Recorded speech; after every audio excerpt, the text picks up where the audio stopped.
नमस्कार, BDV news के इस बुलेटिन में आपके साथ मैं हूं स्वाति। शहर से जुड़ी खबरों को देखेंगे विस्तार से, लेकिन सबसे पहले एक नजर डालते हैं हेडलाइंस पर। नगर निगम मुख्यालय में आयोजित कार्यक्रम में भाजपा के 44 पार्षदों ने शपथ ग्रहण की। प्रभारी मंत्री गोपाल भार्गव रहे विशेष रूप से उपस्थित। कांग्रेस के विधायक भी रहे उपस्थित।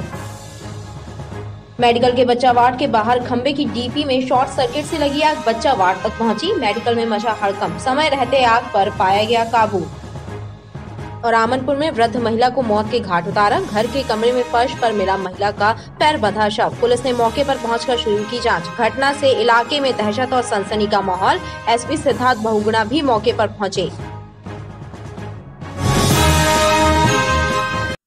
भारतीय जनता पार्टी के 44 पार्षदों और एक निर्दलीय पार्षद ने प्रभारी मंत्री गोपाल भार्गव एवं धर्म गुरुओं की उपस्थिति में शपथ ग्रहण की। नगर निगम मुख्यालय में आयोजित इस कार्यक्रम में भाजपा कांग्रेस के विधायक गण और महापौर जगत बहादुर सिंह अन्नू भी मौजूद रहे। भाजपा पार्षदों का शपथ ग्रहण समारोह नगर निगम मुख्यालय में आयोजित हुआ, जिसमें साधु संत विशेष रूप से मौजूद रहे। जिले के प्रभारी मंत्री गोपाल भार्गव की मौजूदगी में 45 पार्षदों ने शपथ ग्रहण की। कार्यक्रम का शुभारंभ संतों के सम्मान एवं कन्या पूजन के साथ हुआ। तृतीयं चंद्र घंटेति कूष्मांडे षष्ठं कात्यायनीति च सप्तमं काले रात्रीति महागौरीति चाष्टमं किता उक्तान्येतानि नामानि ब्रह्मणैव। भाजपा के 9 पार्षदों ने पहले संस्कृत में शपथ ग्रहण की। उसके बाद में 36 पार्षदों ने हिंदी में शपथ ग्रहण की। कार्यक्रम में कांग्रेस भाजपा के विधायक गण एवं पूर्व महापौर और भाजपा नेता मौजूद रहे।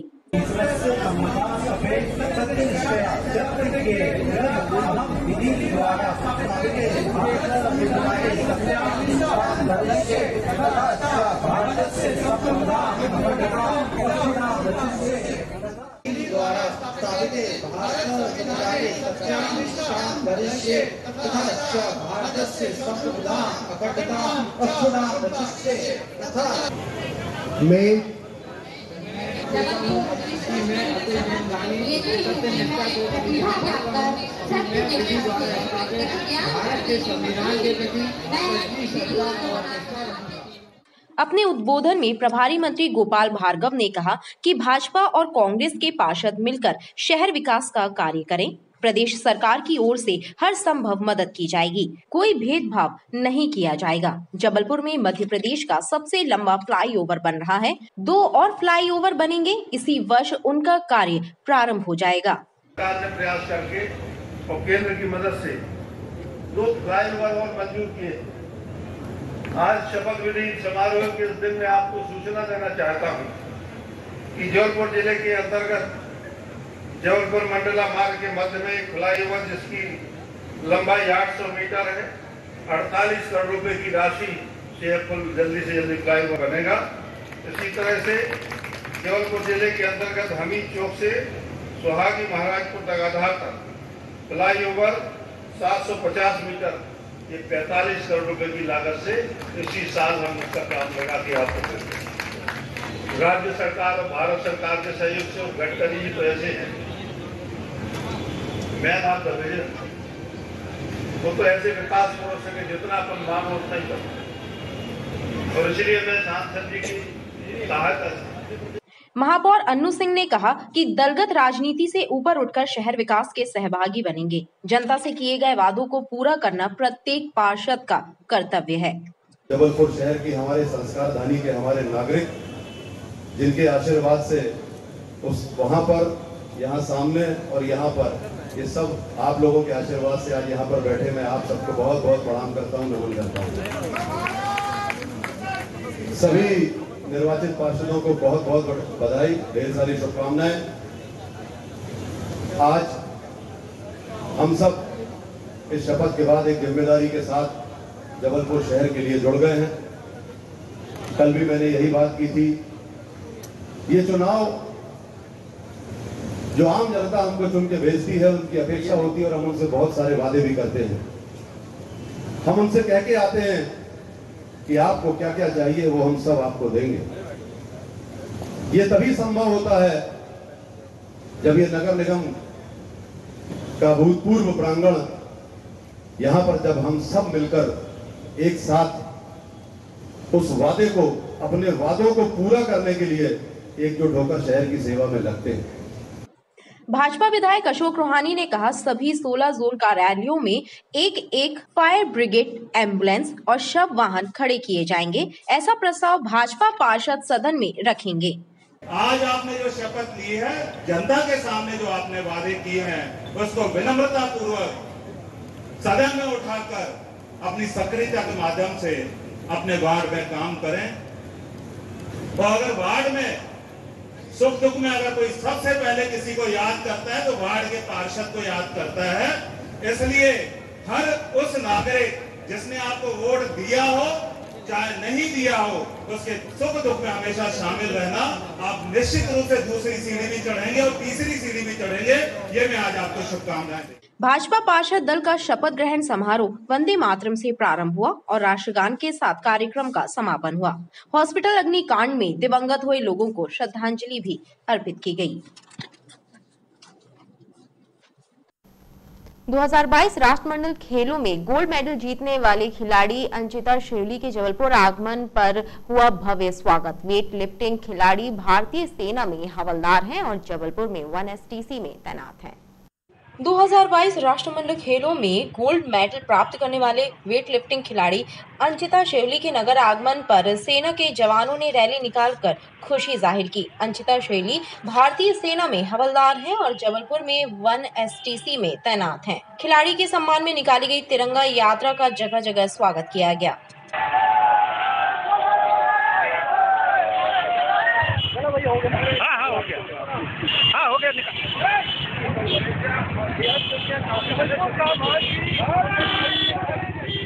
हाँ सर, मुझे बहुत अच्छे से वेलकम किया, बहुत खुशी है मुझे सिग्नल का सर, बहुत ज़्यादा बहुत बहुत धन्यवाद सर। और मुझे गर्व है सर, मैं सिग्नल से हूँ सर। सर बहुत ही खुशी महसूस हुई है, जैसे जबलपुर की धरती पे पैर रखा है तो इतना प्यार देख के, आप सभी का इतना प्यार देख के, हमारी कोर ऑफ सिग्नल्स के सभी जवानों का, हमारे ऑफिसर्स का इतना सहयोग देख के हमें और मोटिवेशन मिल रहा है आगे अच्छा करने के लिए। क्या युवाओं क्या संदेश देंगे? सर युवाओं को यही बोलते हैं कि इस चीज से मोटिवेट हो, एक अंग्रेजों की धरती पे जाके जिन्होंने इतने साल हमारे देश पे राज करके वहाँ से गोल्ड को लेके आना। और मैं अपने इंडियन जो वेट लिफ्टिंग फेडरेशन है, साथ में इंडियन की जो अपने कोचेज है, कोचिंग स्टाफ है, सभी को बहुत बहुत धन्यवाद देता हूँ। इतना मेहनत करने के बाद में ये चीज जो मिली है। सेना के जवानों ने कहा कि इस उपलब्धि से पूरा देश गौरवान्वित है। पुत्रदा एकादशी और रवि योग के शुभ संयोग के बीच भक्तों ने सावन के चौथे और अंतिम सोमवार को नगर के शिवालयों में भगवान शिव का विशेष पूजन किया। ज्योतिषाचार्यों के अनुसार इस अनूठे संयोग में देवाधिदेव का अभिषेक और पूजन करने से मनवांछित फल की प्राप्ति होती है। लिहाजा शिव भक्तों ने निरोगी काया के साथ ही सुख समृद्धि की कामना की। सावन के अंतिम सोमवार को भी स्वयंभू सिद्ध गुप्तेश्वर महादेव मंदिर सहित अन्य शिवालयों में भगवान आशुतोष के पूजन के लिए भक्तों की कतारें लगी रहीं। शिव भक्तों ने पुत्रदा एकादशी और रवि योग के शुभ संयोग के बीच महादेव की उपासना की और परिवार की सुख समृद्धि की कामना की। आज सौभाग्यवान सौभाग्यवती जो स्त्रियां होती हैं, उनके सौभाग्य की पूर्ति का समय होता है। जैसे कि पार्वती ने भी जब अनुष्ठान किया था सावन मास का, तो चौथे सोमवार को ही राजा बलि के सुतल लोक में भगवान विष्णु की प्राप्ति हुई थी, ऐसी मान्यता है। अर्थ ये है कि आज जो सुहागिन स्त्री है या जिनका विवाह नहीं हुआ है, वो कन्याएं भी यदि भगवान से अपने सौभाग्य के लिए प्रार्थना करती हैं, अपने सौभाग्य के लिए यदि ईश्वर से, आज भोलेनाथ से कामना करती हैं, तो उनका जीवन सफल होता है। सावन का पवित्र मास चल रहा है, आज सावन का अंतिम सोमवार है। इसके पूर्व भी जैसे अन्य ज्योतिर्लिंगों के साथ में स्थितियां हैं, जैसा कि महाराज ने आपको बताया कि ये भी रामेश्वरम ज्योतिर्लिंग का उपलिंग है भगवान गुप्तेश्वर भोलेनाथ। उसी तारतम्य में आज सावन के आखिरी सोमवार में महाराज जी के आदेश से और उनके निर्देश पे आज गुफा का द्वार भक्तों के लिए खोला गया है। इसके पूर्व केवल शिवरात्रि के दिन और आज गुप्तेश्वर महादेव मंदिर में हम हमेशा आते हैं सुबह जल चढ़ाने के लिए। ये बहुत सिद्ध मंदिर है और यहाँ की हर मनोकामना पूर्ण होती है। मेरी कई मनोकामनाएं पूर्ण हुई हैं और इसी तरह हम चाहते हैं कि महादेव सबकी मनोकामना पूर्ण करे। ये पवित्र सावन महीना है, आज अंतिम श्रावण सोमवार है। मैं हर साल की तरह यहाँ हर महीने आती हूँ, हर सोमवार भगवान शिव के दर्शन करने आती हूँ और बहुत ही मानता है इस मंदिर की। सभी श्रद्धालु भारी संख्या में यहाँ आते हैं और सबकी मनोकामनाएं भगवान शंकर पूरी करते हैं। सावन के अंतिम सोमवार पर विभिन्न स्थानों सहित मंदिरों में धार्मिक कार्यक्रमों का आयोजन हुआ। सावन के आखिरी सोमवार को नर्मदा तट ग्वारीघाट से गुप्तेश्वर मंदिर तक कांवड़ यात्रा निकाली गई। गुप्तेश्वर क्षेत्र के रहवासियों के द्वारा कांवड़ में नर्मदा जल भरकर स्वयंभू महादेव का अभिषेक किया गया। नर्मदा तट ग्वारीघाट से कांवड़ में जल लेकर कांवड़िए बोल बम के जयकारे लगाते हुए गुप्तेश्वर महादेव मंदिर के लिए रवाना हुए और मंदिर में पहुंचकर स्वयंभू महादेव का जल अभिषेक किया और विश्व कल्याण की कामना की। कांवड़ियों ने बताया कि कांवड़ यात्रा का ये क्रम पिछले कई वर्षों से चला आ रहा है।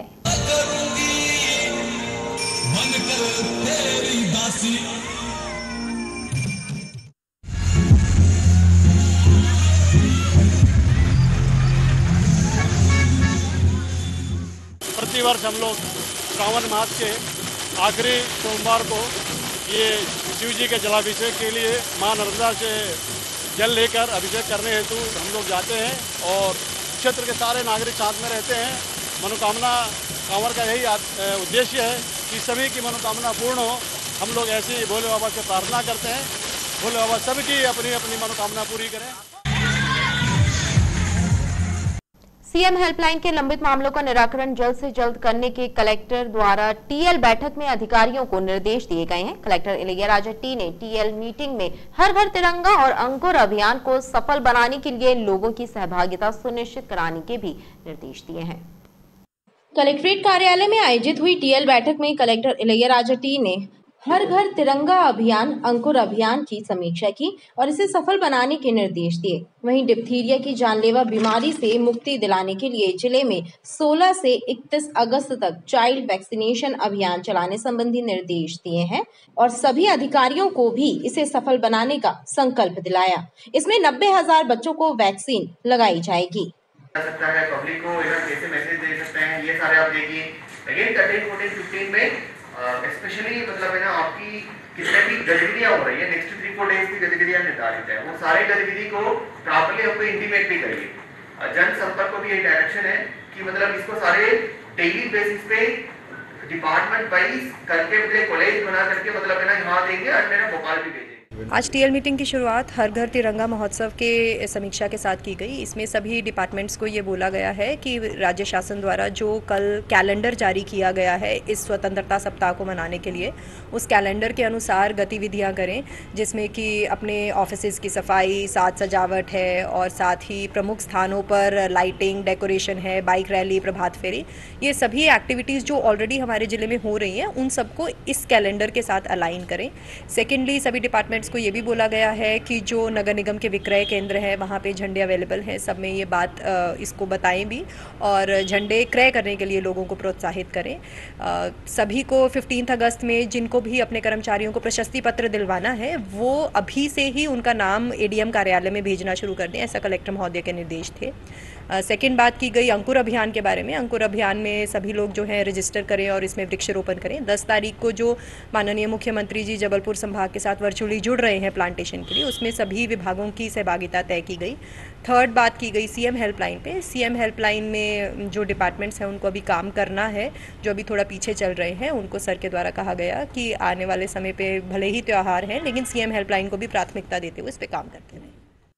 बैठक में कलेक्टर ने सीएम हेल्पलाइन के लंबित मामलों को जल्द से जल्द निराकृत करने को कहा है। राज्य आर्थिक अपराध अन्वेषण ब्यूरो ने आय से अधिक संपत्ति अर्जित करने के मामले में आदिम जाति सेवा सहकारी समिति इमलई में पदस्थ सहायक प्रबंधक पन्नालाल उइके के कुंडम स्थित निवास पर छापामार कार्रवाई की है। शुरुआती जांच में ही सहायक प्रबंधक पन्नालाल के पास लाखों रुपए की संपत्ति का खुलासा हुआ है, जिसमें मकान, कृषि भूमि और वाहन शामिल है।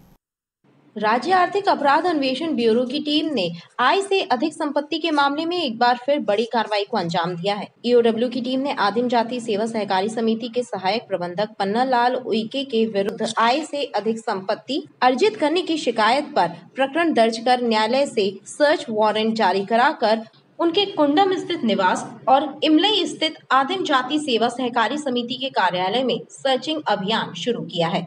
ईओडब्ल्यू की टीम को सर्च के दौरान प्रारंभिक जांच में ही लाखों की संपत्ति का पता चला, जिसमें 4000 वर्ग फीट के 2 मकान, कृषि भूमि, ट्रैक्टर, थ्रेसर और आधा दर्जन वाहन शामिल हैं। यह कार्रवाई एसपी ईओडब्ल्यू देवेंद्र प्रताप सिंह राजपूत और डीएसपी ईओडब्ल्यू एवी सिंह के मार्गदर्शन में की गई है। उनके विरुद्ध वैधानिक आय से अधिक संपत्ति अर्जित करने के संबंध में शिकायत प्राप्त हुई थी, जिसकी जांच निरीक्षक मोहम्मद मस्कुले द्वारा की गई थी और आय से अधिक संपत्ति पाए जाने पर इनके विरुद्ध प्रकरण पंजीबद्ध किया गया था, जिसके आधार पर आज विधिवत न्यायालय से सर्च वारंट जारी कराकर इनके मकान में सर्च कार्रवाई ईओडब्ल्यू द्वारा की गई है। एसपी ईओडब्ल्यू और जांच टीम का कहना है कि अभी जांच में और भी संपत्ति उजागर होने की संभावना है।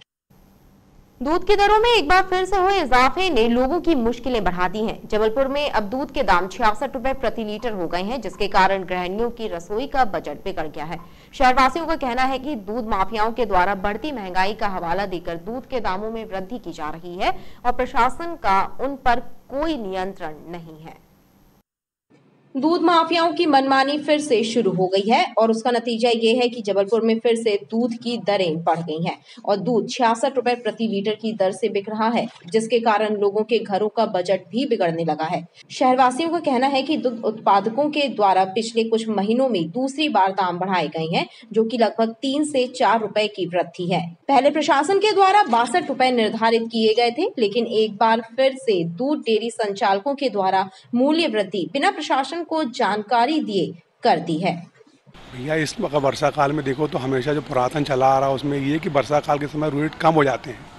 ये पहली बार ऐसा असमंजस की स्थिति बना दी है दूध वाला विक्रेता ने कि गरीब आदमी तो अपनी सब चीज़ वैसे ही, चाहे पेट्रोल हो, डीजल हो, हर प्रकार की मर्यादाओं के बाद दूध की भी लेके गरीब की तो कमर टूट गई, बेचारा दूध पीने के लायक बच्चे दूध के लिए रो लिए, ये वाली स्थिति हो गई। और ये हर बार एक ट्रेंड चला आ रहा है, प्रशासन का बिल्कुल ध्यान नहीं है इस तरफ।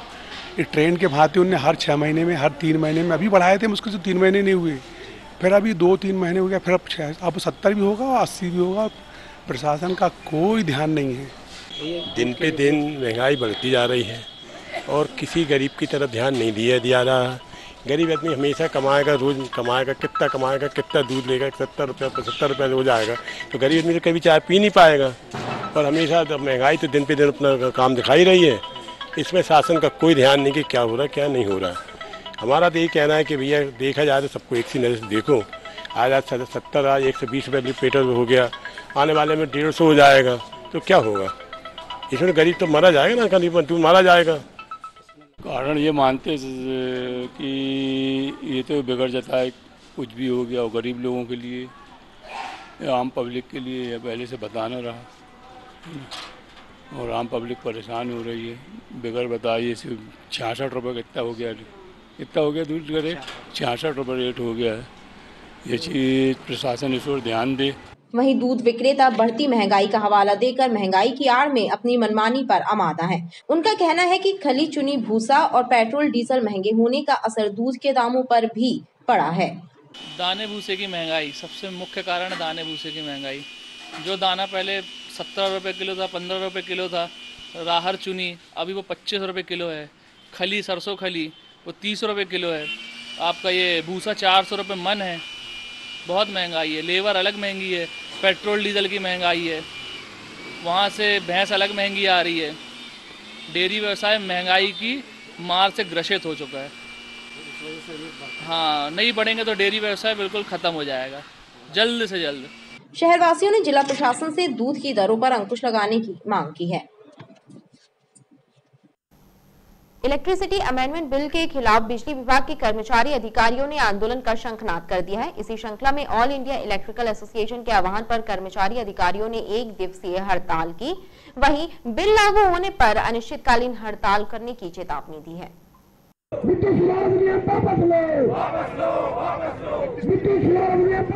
इलेक्ट्रिसिटी अमेंडमेंट बिल को लेकर विरोध के स्वर मुखर हो गए हैं। अभियंता संघ और यूनाइटेड फोरम समेत अन्य संगठनों ने ऑल इंडिया इलेक्ट्रिकल एसोसिएशन के आह्वान पर 1 दिवसीय हड़ताल करके शासन के खिलाफ मोर्चा खोल लिया है। शक्ति भवन बैरियर के पास एकत्रित हुए अधिकारी कर्मचारियों ने नारेबाजी करते हुए विरोध जताया और केंद्र सरकार द्वारा प्रस्तावित बिल को कर्मचारियों के लिए अहितकारी बताया है। उन्होंने स्पष्ट कहा है कि यदि ये बिल लागू हुआ तो वो अनिश्चितकालीन हड़ताल करने के लिए बाध्य होंगे। हमारे इस समय पूरा प्रदेश चाहे सभी संगठन मिलके ये कार्य बहिष्कार कर रहे हैं।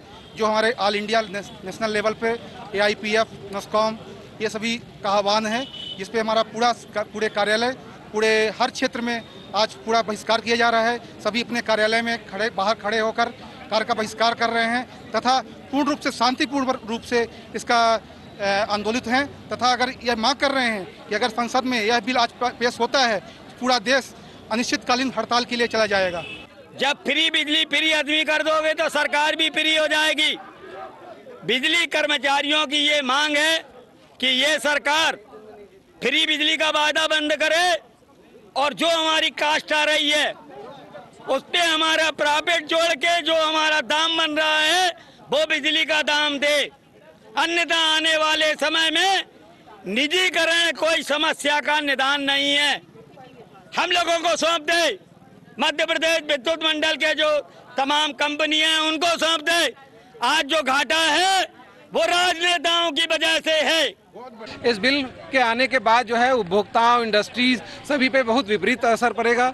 यह बिल कुल मिला के 2 शब्दों में कहा जाए तो जो है मुनाफे का प्राइवेटीकरण और हानि का जो राष्ट्रीयकरण है। इस बिल के आने के बाद सभी उपभोक्ताओं पे बिजली और सभी एग्रीकल्चर कंज्यूमर पे बिजली बिलों का अत्यधिक बोझ पड़ेगा, जिससे जो है बहुत ही ज़्यादा सर्वाइवल मुश्किल हो जाएगा उनके लिए। साथ ही साथ पूरे जो है सेक्टर को जो है प्राइवेट करने की पूरी केंद्र सरकार की योजना है।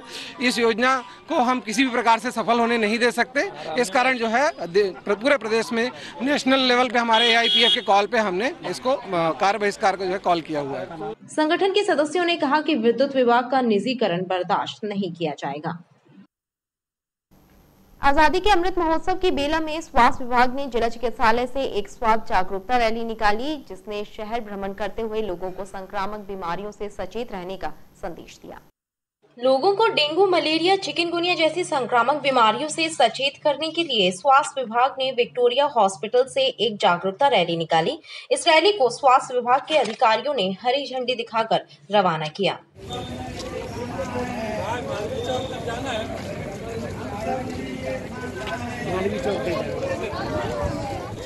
आज की रैली हर घर तिरंगा, हर मन तिरंगा स्लोगन के साथ हम लोग निकाल रहे हैं।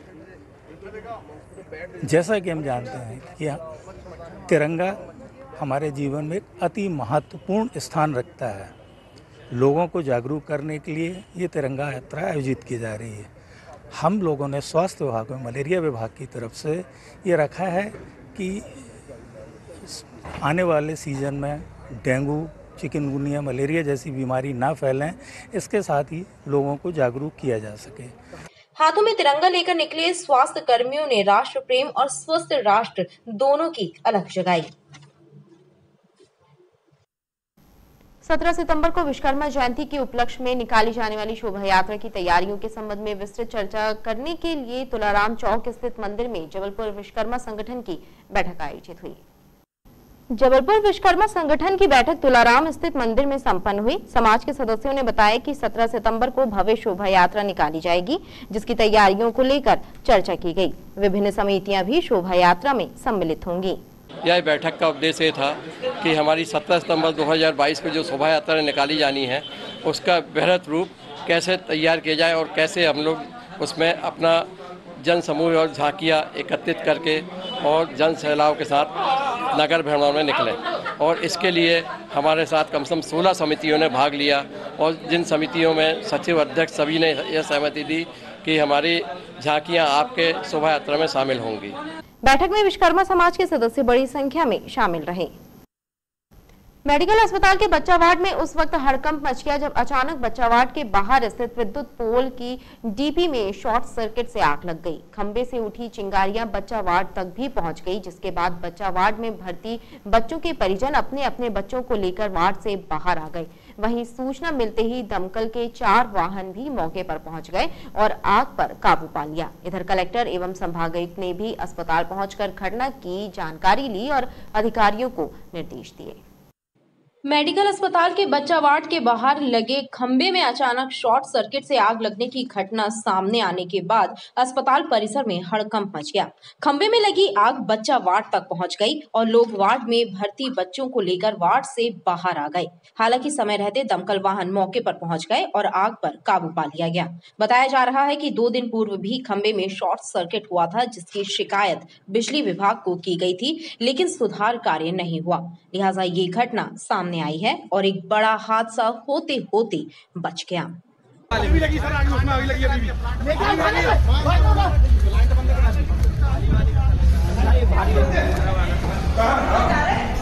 उस तरफ से नहीं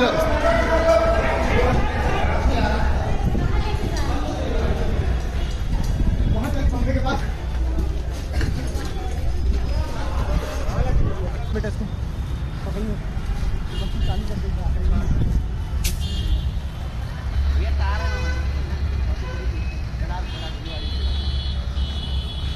भैया हम वही हाल के सुबह आ रहे हैं। उसका पापा बैठा रहा, ऊपर नहीं रहा, साथ खाना खा रहे थे।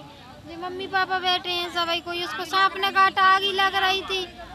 सब अपने अपने का भाग गए, डॉक्टर वगैरह सब, और होते बच्चे ऐसे ही डाले। अब जब आई आलसी तो चले गए, सब चले गए।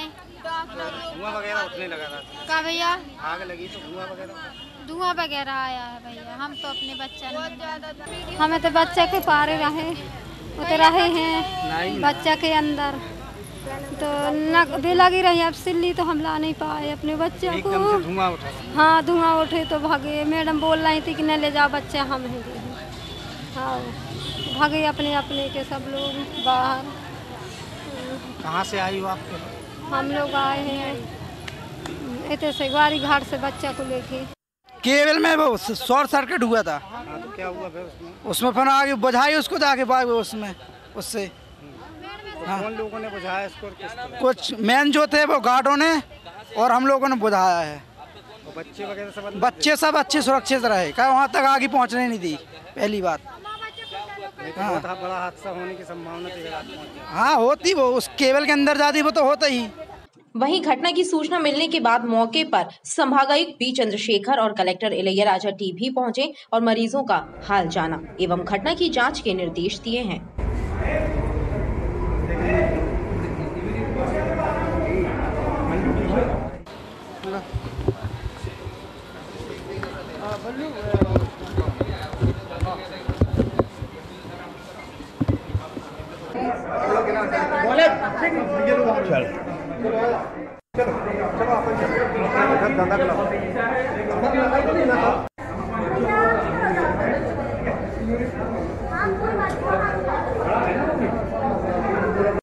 आग लगने की घटना नहीं हुई है।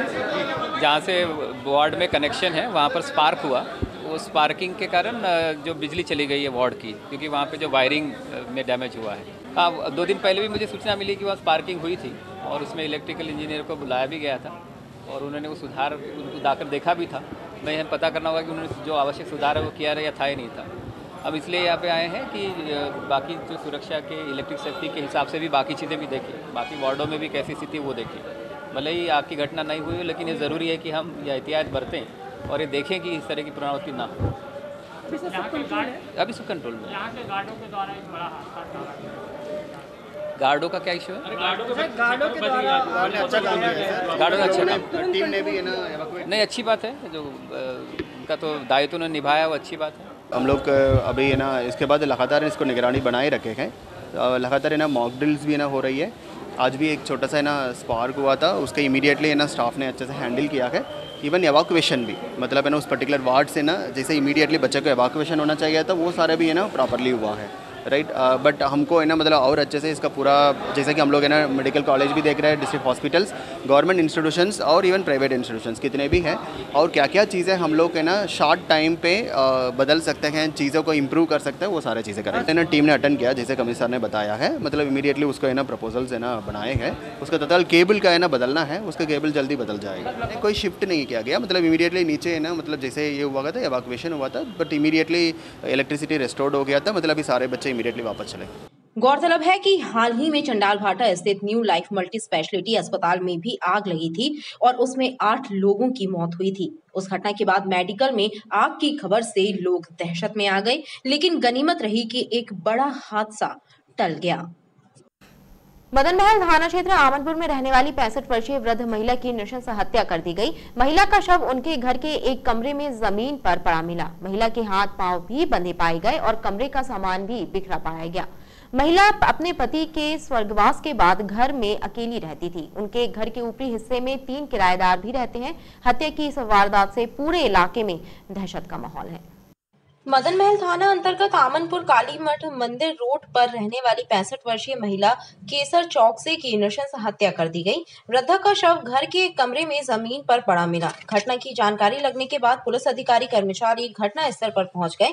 पुलिस ने घटना स्थल का निरीक्षण करने पर पाया कि महिला के सिर को दीवार पर मारा गया और किसी भारी वस्तु से उन पर हमला किया गया। महिला के पैर भी बंधे पाए गए। उसके अलावा कमरे का सामान भी बिखरा मिला। पुलिस अधिकारियों ने बताया कि महिला घर के निचले हिस्से में अकेले रहा करती थी। उनके घर के ऊपरी हिस्से में 3 किराएदार रहते हैं। सुबह एक किराएदार ने महिला को मृत हालत में देखा, जिसके बाद उसने पुलिस को जानकारी दी और पुलिस बल मौके पर पहुंचा था। जानकारी लगने के बाद मृतिका के कुछ रिश्तेदार भी मौके पर पहुंच गए थे।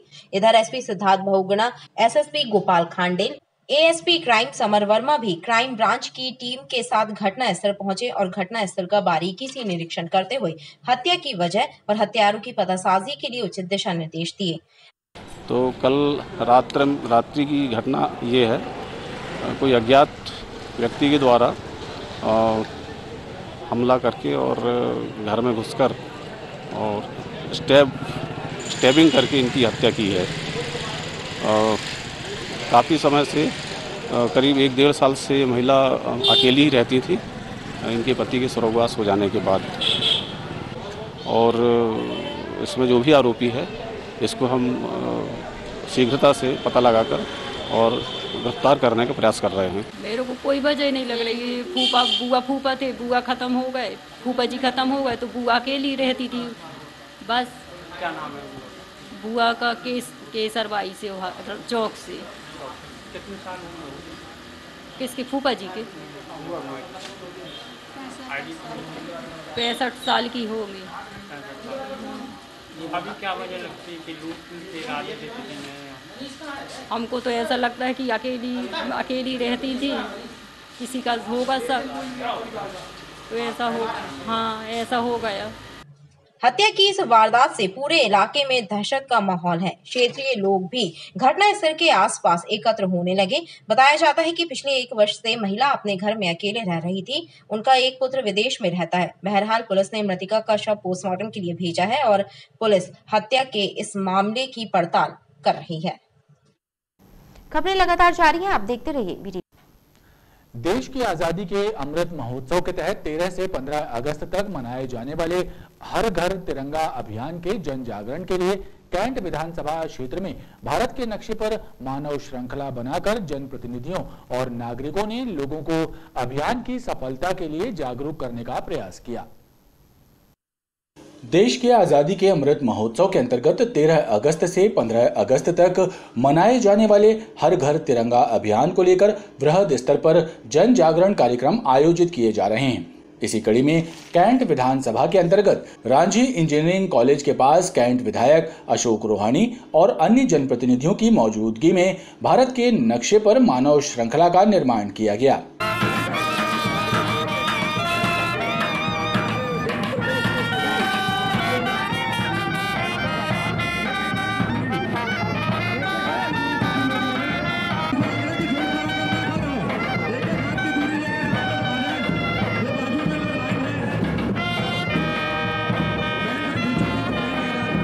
हर घर तिरंगा घर घर तिरंगा के जन जागरण अभियान में कैंट विधानसभा में भारत के नक्शे पर मानव श्रृंखला बनाकर एक जन जागरण अभियान किया गया और उस जन जागरण अभियान में भारत के हर देश के अपने पूरे कैंट विधानसभा के सभी कार्यकर्ताओं ने उपस्थित होकर यहाँ पर अपने लिए देश के प्रति अपने समर्पण भाव को समर्पित किया।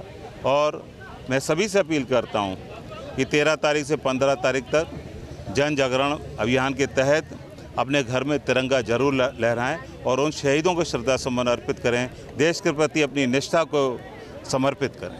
कैंट विधायक अशोक रोहानी और सभी उपस्थित लोगों ने भारत की आज़ादी के अमृत महोत्सव के तहत 13 अगस्त से 15 अगस्त तक चलाए जा रहे हर घर तिरंगा अभियान के तहत लोगों से अपने घरों में तिरंगा लगाने और अभियान को सफल बनाने की अपील की।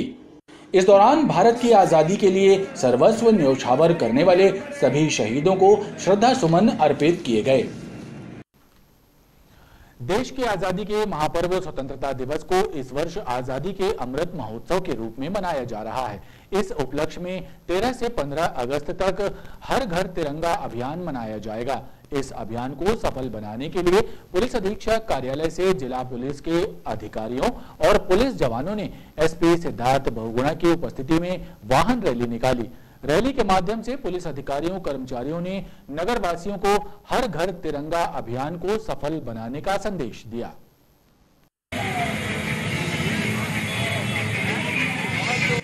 देश की आजादी का पर्व स्वतंत्रता दिवस इस वर्ष अमृत महोत्सव के रूप में मनाया जा रहा है।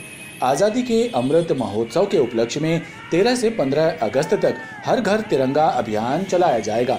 इस अभियान को सफल बनाने के लिए सामाजिक और प्रशासनिक सभी स्तर पर लोगों को जागरूक करने का अभियान भी जारी है। इसी कड़ी में जबलपुर जिला पुलिस बल के अधिकारियों और जवानों ने पुलिस अधीक्षक सिद्धार्थ बहुगुणा की मौजूदगी में पुलिस अधीक्षक कार्यालय से हर घर तिरंगा अभियान की सफलता के लिए वाहन रैली निकाली।